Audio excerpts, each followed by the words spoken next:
With the rise of artificial intelligence, or AI, in industries such as manufacturing, retail, and real estate, is it possible that AI will replace human recruiters in the future?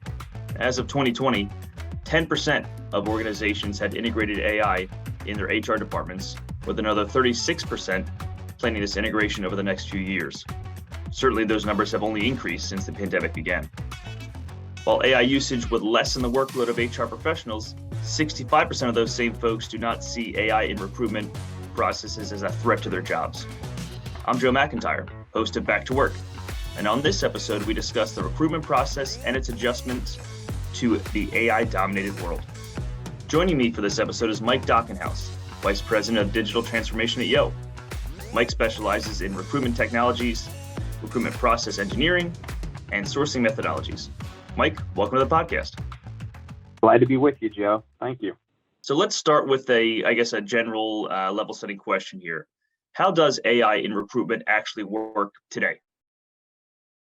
Yeah, that's an interesting question, Joe. And from my experience, depending on whether you're talking to a software technology company or you're talking to a talent acquisition practitioner, you get two very different answers, right? And you almost have to be able to be skilled enough technically and with the business process to weed your way through all of the marketing collateral and material that's kind of out there in the marketplace, on this topic, right? But practically speaking, I think where you are seeing AI and automation and machine learning technologies applied relative to the recruiting industry, it's really, I think, starting first in what I would refer to as the sourcing kind of element or stage of the process. And you're seeing this, some of the major job board partners, the Indeeds of the world, the LinkedIns of the world, the ZipRecruiters of the world, et cetera,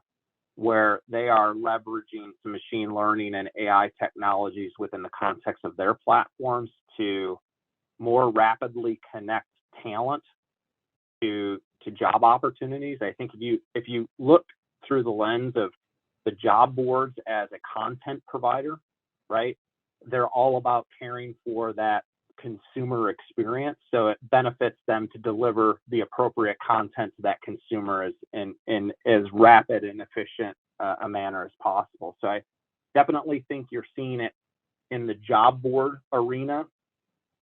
Certainly, employers are leveraging some of this technology too, whether it be the use of what's referred in the industry as programmatic job distribution or programmatic job advertisement, where rather than a recruiter or a talent acquisition specialist determining, where best to, place a job in the marketplace, technology is driving some of those processes, almost similar to the way that digital marketing technologies are being leveraged in work. So there's that element of kind of targeting and retargeting that is occurring within the context of that. I think the other place you're seeing it is again, in the same way that the job boards are matching to consumers, there are technologies that are helping recruiters match talent to job orders that they have inside of whatever their recruiting platform is. And I would say that really the next category or area where you're seeing it is in what I would refer to as kind of virtual assistant or chatbot kind of engagement. So similar again to, if you go to, whatever service provider that you have where you need to go because you require customer service support, right? And they engage you through a chatbot widget, and then, it may flow you through a technology-enabled chat stream, or it may eventually hand you off to a live connect, with a person. I think we're seeing that technology play there. There are certainly other areas, but I think for practical day-to-day application today, that's really where you're seeing the majority of AI machine learning being leveraged. It's around caring for that kind of talent identification and talent matching processes. Yeah, you mentioned it a few seconds ago about AI being used by recruiters. Can you get a little bit deeper into how exactly AI can be helpful for those real life recruiters without, I guess, the threat of them, losing part of their job or losing part of what makes them so talented as recruiters? Yeah, I think again, if you pull the thread a little bit on this idea of chatbots or virtual assistants, it's really about automating the high volume repetitive tasks to some extent, kind of taking some of that burden off of the recruiters. I do think it's a bit challenging from time to time to get a recruiter kind of get their head wrapped around that, because it is a certain level of comfort of giving up control of something they have control of. It certainly does represent change. I think too, where you're seeing it is it accelerates their ability to match talent to job, which certainly reduces some pressure on them, relative to how they engage with hiring managers and how they weed through, volumes of data, resumes, et cetera, on a regular basis. So ultimately, with the proper leverage of AI and machine learning and recruiting process, I mean, what a recruiter should be experiencing is their ability to fill jobs faster and with a higher level of talent quality, right? So, and that's kind of the goal of all of this anyways. Mm-hmm. Now, there's been plenty of discussion in the media, in the trades, about whether or not, or how to reduce some bias when it comes to AI. AI is just a computer. It probably doesn't know necessarily what constitutes a quality candidate versus another, especially when it comes to DE&I initiatives. Is the usage of AI reliable in recruitment? How does that AI, or how do we make sure that AI isn't biased and weeding out candidates that otherwise would be a good fit? Yeah, I mean, that's an interesting question, Joe. And the reality is, I think the marketplace is still trying to figure that out, right? And there's been some pioneers in this space. I mean, Amazon started thinking about how to use AI and machine learning algorithms to match talent to jobs going all the way back to 2014. I mean, you talk about early pioneering, right? Well, they shut that application down because what they learned was that the AI, the machine learning, picked up patterns that represented poor behavior and started to institute bias into the process, right? So Amazon at that point in time had a higher volume of male engineers, and they fed the machine learning algorithm with 10 years of hiring data, and what the AI did, right, is it picked up a pattern and it started to apply that pattern. And so kudos to Amazon for recognizing that, shutting that down. They really ran that as kind of an internal pilot, but what that demonstrates is a machine is a machine.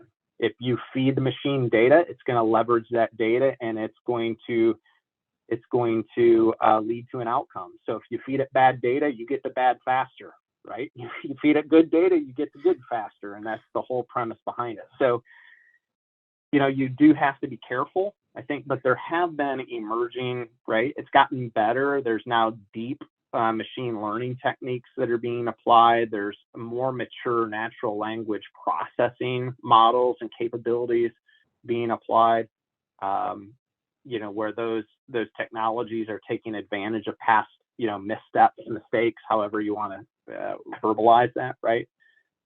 But what's also unique, I think, is what's emerging in the industry are regulations imposed upon the industry by governing bodies, right? U.S. lawmakers have already begun to introduce legislation around this.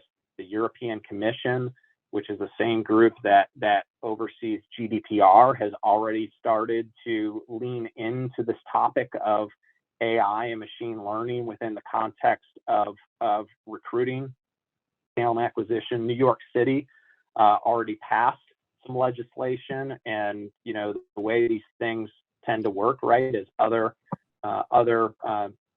municipalities and communities begin to pick up on that, and it gains some momentum, right? So, and ultimately, the goal of all of those legislative decisions is around ensuring that the AI and machine learning algorithms don't negatively impact the protected population, right? And so certainly, I think it is this interesting place where people, I think, understand and see the value of AI and machine learning within the context of this particular business function, but they also have some awareness of it could lead you down a pretty dark place pretty quickly.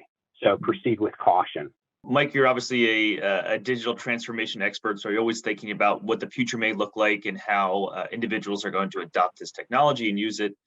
What do you foresee as some of maybe the more positive long-term effects of AI usage in the recruitment practice and the recruitment process? Let's talk about, if companies are adopting this, what does this look like a few years down the line? Well, hopefully, again, it's leveraged in an ethical manner, right? And as a result of it being leveraged in an ethical manner, what's actually occurring is talent that has essentially struggled to be able to compete with more traditional talent is getting access to opportunities that they've not been provided access to before, right? So your hope is long term it helps level the playing field for the talent community. It hopefully continues to accelerate the ability for businesses to staff and to ensure that their headcount is where they need it to be in order to drive their business strategies forward. So certainly long-term impact and potential value proposition is there if applied properly. I do think, if you think about the critics and some of the hesitation, I think certainly you've got the human nature around just the general fear of change, right? This represents something different than what existed yesterday.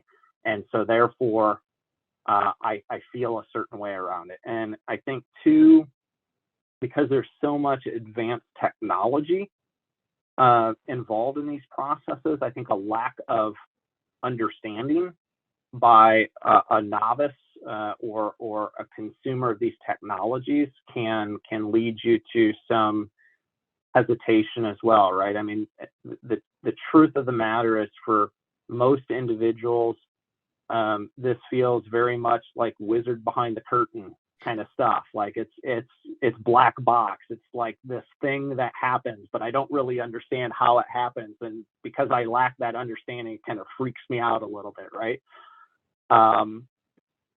It'll be interesting though, because I think the leadership culture will continue to change. I think as younger talent enters the marketplace and as that talent continues to grow and mature in their career path, and they become leaders and strategists, I think they will have a different opinion about this, given how they've grown up and their use of technology and their comfort level. And I'm okay with going on Amazon and shopping for something and then going to my next social media experience and having ads presented to me that represent, right, that level of where somebody like me might be like, that's a little creepy.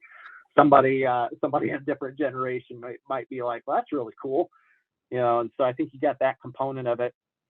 And then again, I think it's just the ongoing concerns around bias and any potential litigation, right? No company, the reality is, and members of our legal counsel oftentimes, make these comments that, right? So laws are passed by governing bodies, but then they rely on the courts to really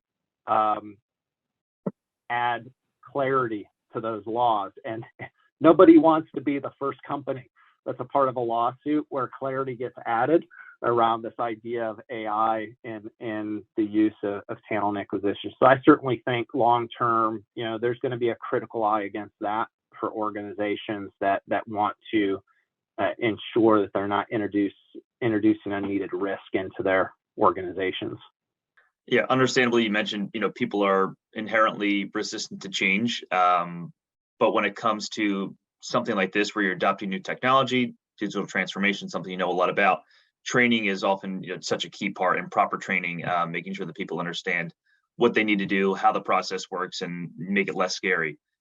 Will the training process for talent acquisition folks change due to implementing AI technology and recruitment? It kind of has to, right? Yeah, I mean, certainly, right? And it starts with depending upon where that individual is in terms of their adoption of technology, just generally speaking, it starts with helping them understand the value of the technology and how that translates to them, right? So what's in it for them? How will it help their lives be easier? How will it provide them with a better work-life, balance, as an example? How will it enable them to better satisfy the needs of their hiring manager population, et cetera, right? So I think if we can educate them and train them on this idea of these technologies allow you to connect talent to jobs faster, that it allows you to be even more productive than you already are, and therefore obtain some level of balance potentially. I think a lot of recruiters and talent acquisition specialists, at the end of the day, what they'd like to be able to be is consultants rather than, task takers. So I think, again, if we continue to enable them with the right technologies and equip them with this idea of what's in it for them and reduce their comfort level, I think really from a training and assimilation perspective, you almost have to start there, right? And I think so helping them understand the benefit to them, having rigor with regard to your process and how your process is to be executed, right, is critically important. And the reality is that element exists regardless of what technologies are there, right? At the end of the day, technologies don't fix people or process challenges. They're designed to enable your people and to enable your business processes. So I think, just that element of continuing to educate, train, equip, I think it probably does impact how organizations recruit talent acquisition folks into their environments, right? Because if you're a recruiting environment that is highly reliant upon technology enabling that environment, you probably want to ensure you're bringing talent in that fits that culture and mindset, and ensure that they're buying into what it is you're attempting to accomplish. Yeah. Mike, I'm going to ask you to take out your crystal ball or jump in your DeLorean or whatever you want to say for a few seconds here and predict the future for the next two questions. First one, do you envision a future where all recruitment processes involve AI technology in some form? I know there's a lot of it already existing, but in the next few years, do we hit a point where AI is just this massive and unavoidable part of recruitment? Yeah, I mean, all is a pretty significant statement, right? So I sit in a spot where I don't know that litigation and changes to regulations are going to lead us to that place anytime soon. And honestly, I'm not sure how I feel about that, right? I think 5 years ago, when all of this stuff was really gaining momentum, there were a lot of leaders who were like, yeah, we'll be able to introduce this type of technology across the whole breadth of the process, and we're going to be able to do less with more, and we're going to be heroes, and so on and so forth. And I think now, we're tapping the brakes for a lot of different reasons. Some of it, again, driven by regulations, and it's being rethought. I certainly think that it's going to continue to expand, but I think it's going to do so in a thoughtful manner. At least I hope it. I hope it does so in a thoughtful manner, right? Because at the end of the day, again,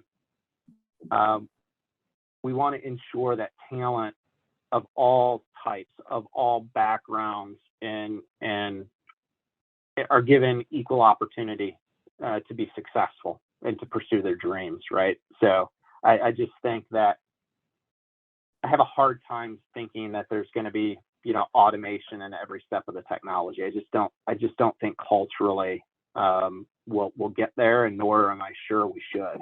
Final question here, Mike. Do you foresee a future where AI recruitment puts jobs at risk? I think that's part of the hesitancy that some people have about adopting this is, does it put my job as a recruiter at risk? Do you foresee a future where, AI could take some of those roles away?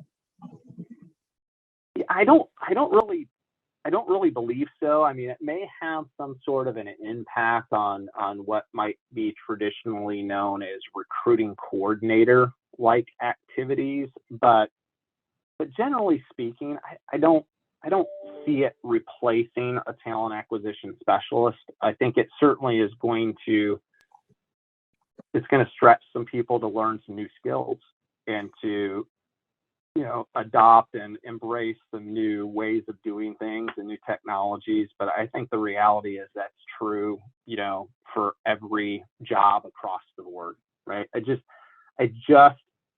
recruiting is so people oriented. I just think that, personally speaking, there's going to continue to be a place for people to be in that value chain and to really drive those processes. It's interesting. My oldest son is 21 years old, and he in the last year and a half, in his pursuit of a summer job, went through an experience that was 100% automated. All right, he hated it. He absolutely hated it. He was extended a job offer without ever talking to anybody, talking to a human being. And, so he's in that generation, and he rejected it. He had no desire, to go work for an organization where he didn't have the ability to ask questions, to understand the work, to understand what he was going to be paid, to understand expectations. So I just don't know. I think it's a big stretch to say that, there's a significant number of jobs at risk with the emergence of this technology. Yeah. Well, Mike, I want to thank you for joining us today on the podcast here and exploring the effects of AI tech on HR and recruitment and talent acquisition and everything in between. Of course, also thank you to our listeners for tuning into Yo's Back to Work podcast. Mike, if people want to get in touch with you, how should they go about doing that? Yeah, the best way for folks to get in touch with me, you can look me up on LinkedIn. Pretty straightforward. Finding my last name might be a little bit different, but it's Dachenhaus. Look me up on LinkedIn. I'm there, happy to connect, and enjoy having these types of conversations, no doubt, as a technologist at heart. So, Joe, I appreciate you having me. Awesome. Great to have you. For Yo's Back to Work podcast, I'm Joe McIntyre. Thanks for listening.